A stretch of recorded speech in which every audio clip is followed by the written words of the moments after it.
లోకంలో ఒక సామెత ఉంది. ఇంట గెలిచి రచ్చ గెలువు. ఎందుకంటే ఇంట గెలు అన్న మాటకు అర్థం ఏంటంటే అసలు నీ ప్రేమ నిలబడడానికి పరిమితంగా భగవంతుడు కొంతమందిని ఇచ్చాడు. ఏం చేస్తావో చూద్దాం. ఆ సంఖ్య పెరిగే అవకాశం లేదు. అదంతే, అలాగే ఉంటుంది. ఒక తల్లి కడుపులోంచి వచ్చాం అన్నవాళ్ళం కొంతమందిమే ఉంటాం.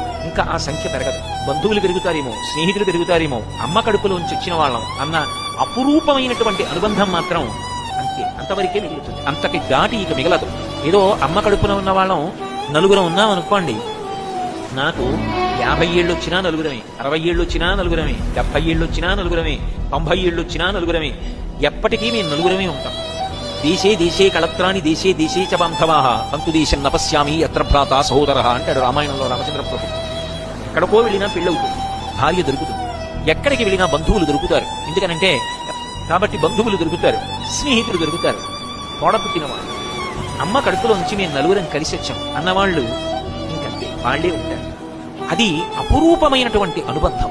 ఆ అనుబంధం అది అనుభవించగలిగిన ఆర్ద్రత కలిగిన మనసున్న వాడికి తెలుస్తుంది తప్ప ఆర్ద్రత లేని వాడికి దెబ్బలాడుకోవడం ఒక్కటే చేతనం. అన్నయ్య తమ్ముడు మాట్లాడుకోరు. దేనికి మాట్లాడుకోరు? ఆస్తి పంపకానికి గొడవ వచ్చిందా? అసలు ఆస్తి లేదు. మరి దేనికి దెబ్బలాడుకుంటున్నారు? కారణం లేదు. పెద్దలు ఎవరైనా వింటే నవ్విపోతారు. ఏ కారణం లేకుండా అన్నదమ్ములు ఇద్దరు సంవత్సరాలుగా మాట్లాడుకోలేదు. అప్పుడు ఏమి యోగ్యత కలిగిన బ్రతుకులు ఆ బ్రతుకులు?